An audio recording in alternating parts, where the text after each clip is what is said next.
राम राम। किसी नगर में एक बहुत बड़ा राजा था।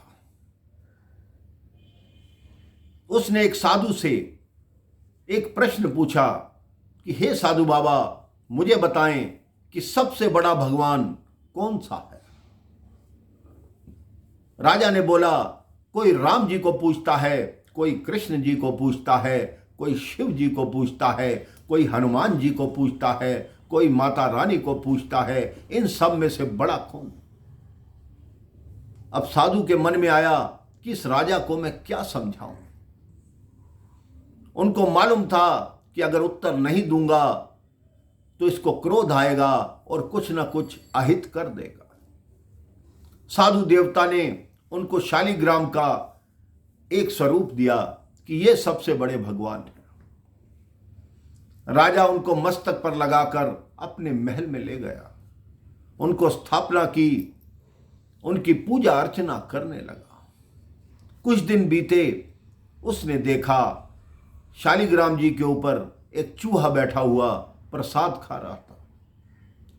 राजा बोला, ये भगवान सबसे बड़ा कैसे हो गया, सबसे शक्तिशाली कैसे हो गया, जब अपने ऊपर बैठे चूहे को भी नहीं हटा सकता। उसने कहा, इस शालिग्राम जी को बाहर करो, आज से चूहे की पूजा की जाएगी। चूहे के लिए सोने का पिंजरा बनवाया गया। चूहे को तरह तरह के पकवान दिए जाते, सुबह शाम उसकी पूजा होने लगी। अभी कुछ दिन बीते, जब राजा पूजा करने के लिए आया तो देखा चूहा मरा हुआ।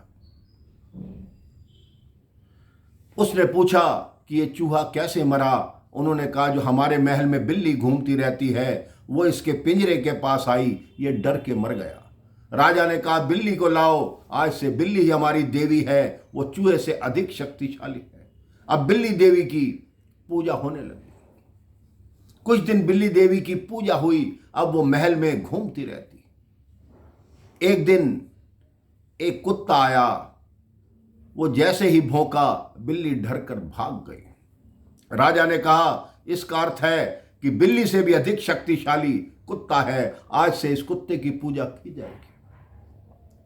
अब उस कुत्ते की पूजा होने लगी। वो महलों में इधर उधर घूमता। एक दिन रानी रसोई में खाना बना रही थी, वो कुत्ता रसोई में चला गया।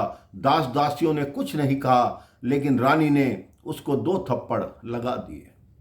राजा ने देखा, उसने कहा, भगवान मेरे घर में है, सबसे शक्तिशाली मेरे घर में है, मैं ऐसे जगह जगह ढूंढ रहा हूं। उसने रानी की पूजा आरंभ कर दी। अब एक दिन राजा क्रोध में आया और महारानी को झड़क दिया, उसको 2 चाबुक लगा दिए।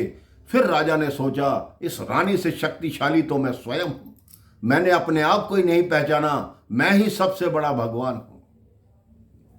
कुछ दिनों बाद राजा बीमार पड़ गया।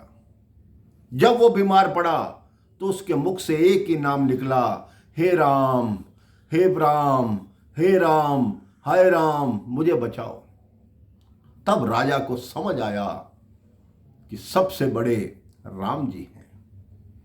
इस दुनिया में जो भी राम जी की पूजा करता है, वही जो उनका सच्चा भक्त है, उसको किसी दुख का सामना नहीं करना पड़ता। तब राजा ने यही कहना आरंभ कर दिया कि सबसे बड़े राम जी, सबसे बड़े राम जी, सबको राम राम जी। राम राम, जय श्री राम।